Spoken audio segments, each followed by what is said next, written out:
আসসালামু আলাইকুম ভিউয়ার্স, আশা করি সবাই ভালো আছেন।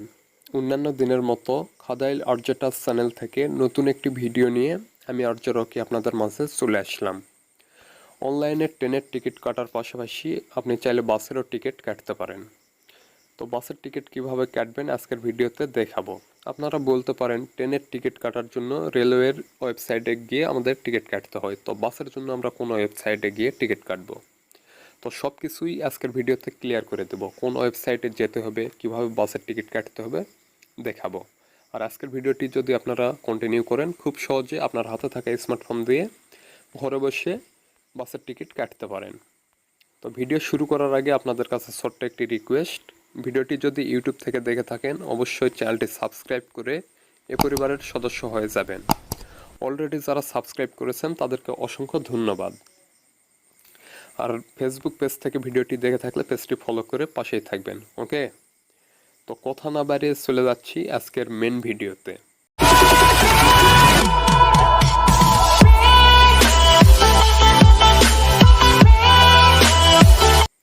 তো প্রথমে আমাদের ফোনের ক্রোম ব্রাউজার ওপেন করতে হবে। ক্রোম ব্রাউজার ওপেন করার পর সার্চ বারে লিখব SHOHOZ সহজ ডট com সহজ.com লিখে সার্চ করব। ওকে, সার্চ করলে আপনার সামনে ঠিক এরকম একটি পেজ আসবে। ডান দিকের উপরের কোণে দেখুন 3 লাইন মেনু রয়েছে। এই 3 লাইন মেনুতে ক্লিক করবেন। ক্লিক করার পর এখান থেকে বাস সিলেক্ট করে দিবেন। ওকে, বাস সিলেক্ট করলে আপনার সামনে ঠিক এরকম একটি পেজ আসবে। টিকিট কাটার জন্য মূলত এখান থেকে আমাদের মেন কাজ শুরু। এখানে আপনারা একটু ভালো করে লক্ষ্য রাখবেন। ফ্রম, আপনি যেখান থেকে যাত্রা শুরু করবেন সেই জায়গার নাম ফ্রমে দিয়ে দিবেন। ওকে, আমি এখান থেকে ঢাকা দিয়ে দিচ্ছি।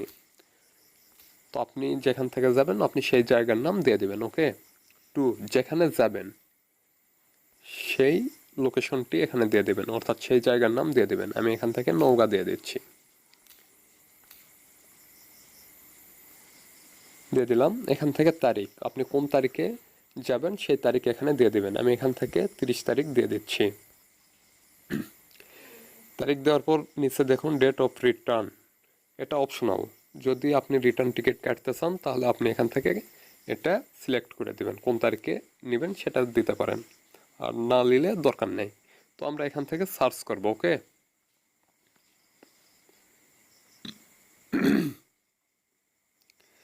সার্চ করলে আপনার সামনে ঠিক এরকম একটি পেজ আসবে, অর্থাৎ ঢাকা থেকে নওগাঁগামী যতগুলো বাস রয়েছে সব বাসের লিস্ট এখানে দিয়ে দিয়েছে। দেখুন একতা ট্রান্সপোর্ট, হ্যানিফ, একতা, এখানে এসআর ট্রাভেলস। আপনি যে বাসে যাবেন সেই বাস সিলেক্ট করে নেবেন। আমি এখান থেকে হ্যানিপে যাব, এর জন্য হ্যানিপে আমি সিলেক্ট করব। তার জন্য ডান পাশে দেখুন ভিউ সিটস রয়েছে, এটাতে ক্লিক দিবেন। এটাতে ক্লিক দিলে বাসের সিটগুলো আপনার সামনে শো করবে। তো এখানে একটি বিষয় আমি ক্লিয়ার করে রাখি, যে সিটগুলো গ্রে কালার সেগুলো অলরেডি বুকিং হয়ে গেছে, অর্থাৎ সেই টিকিটগুলো কাটা হয়ে গেছে। আর যেগুলো হোয়াইট আপনি দেখতে পাচ্ছেন এগুলো অ্যাভেলেবেল রয়েছে, অর্থাৎ ফ্রি রয়েছে। এই সাদাগুলোর মধ্য থেকে আপনি যে কোনো সিট সিলেক্ট করতে পারেন। ওকে, তো আপনার যেটা পছন্দ আপনি সেই সিটের উপর ক্লিক দিবেন। তো আমি এখান থেকে এটাতে ক্লিক দিলাম। এটাতে ক্লিক দেওয়ার পর আমরা স্ক্রল করে একটু নিচে চলে আসবো। নিচে আসলে আপনি দেখতে পাবেন বোর্ডিং পয়েন্ট, এখানে ক্লিক দিবেন। এখানে ক্লিক দিলে বাস স্টপগুলো দেখাবে আপনি কোন বাস স্টপ থেকে উঠতে চাচ্ছেন। তো এখানে রয়েছে কল্যাণপুর, গাবতলী। তো আপনি যেটা থেকে উঠবেন সেটাতে ক্লিক দিবেন। দেওয়ার পরে নিচে দেখুন কন্টিনিউ, এই কন্টিনিউয়ে ক্লিক দিবেন। ওকে, কন্টিনিউয়ে ক্লিক দিলে এখানে নতুন একটি পেজ আসবে। এখানে দেখুন নেম, অর্থাৎ আপনার নাম দিবেন। নাম দেওয়ার পর নিচে দেখুন জেন্ডার, আপনি মেল না ফিমেল সেটা দিবেন। মেল হলে এম আর ফিমেল হলে এফ, এটা তো জানা কথা আপনাদের। ঠিক আছে, আমি এখান থেকে এম দিয়ে দিলাম। এখানে মোবাইল নাম্বার, একটি সোশ্যাল মোবাইল নাম্বার দিয়ে দিবেন। ওকে, আমি মোবাইল নাম্বার দিয়ে দিলাম। স্ক্রল করে নিচে আসলে দেখতে পাবেন ইমেইল, এখানে একটি ইমেইল দিয়ে দিবেন। ইমেইল দেওয়ার পর স্ক্রল করে নিচে চলে আসবেন। এখানে দেখুন টিকিট প্রাইস 550, সব কিছু এখানে দেওয়া রয়েছে। যদি আপনার কোনো কুপন কোড থাকে তাহলে এখানে দিতে পারেন, যদি না থাকে দেওয়ার দরকার নেই। তো আমরা স্ক্রল করে নিচে চলে আসব। নিচে আসলে দেখতে পাবেন mobile banking, cash on delivery, bKash, Rocket. আপনি যেটা দিয়ে বিল পেমেন্ট করবেন সেটা এখানে সিলেক্ট করে দিবেন। আমি এখান থেকে বিকাশ সিলেক্ট করে দিলাম। বিকাশ সিলেক্ট করার পর স্ক্রল করে আবারও নিচে চলে আসব। এখান থেকে পারচেস টু পে এটাতে ক্লিক দিবেন।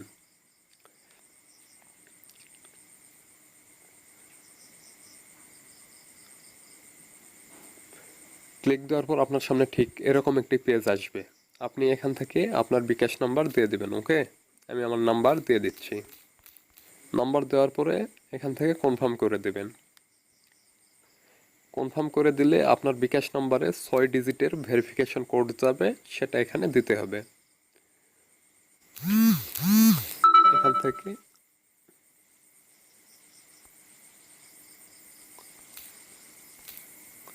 তো এখানে আমি ভেরিফিকেশন কোড দিয়ে দিলাম। দেওয়ার পরে এখান থেকে কনফার্ম করে দিবেন। কনফার্ম করে দিলে আপনার সামনে ঠিক এরকম একটি পেজ আসবে। এখান থেকে আপনার বিকাশ পিন নাম্বার দিবেন। দেওয়ার পরে কনফার্ম করলে আপনার টিকিটটি কাটা হয়ে যাবে। যেহেতু আমি আপনাদের বোঝানোর ক্ষেত্রে ভিডিওটি করতেছি, সেজন্য আমি এখান থেকে বিকাশ নাম্বার দিয়ে কনফার্ম করলাম না। ওকে, তো আপনি যদি সব নিয়মকানুন মেনে এভাবে টিকিট কাটেন তাহলে আপনি খুব সহজেই বাসের টিকিট কাটতে পারবেন। তো ভিডিওটি যদি ভালো লাগে অবশ্যই ভিডিওতে একটি লাইক দিবেন। আপনার মূল্যবান মতামত কমেন্ট বক্সে জানিয়ে যাবেন। আজকের মতো এখানেই বিদায় নিচ্ছি। আবারও দেখা হবে নতুন কোনো ভিডিওতে। সুস্থ থাকবেন, ভালো থাকবেন। আল্লাহ হাফেজ।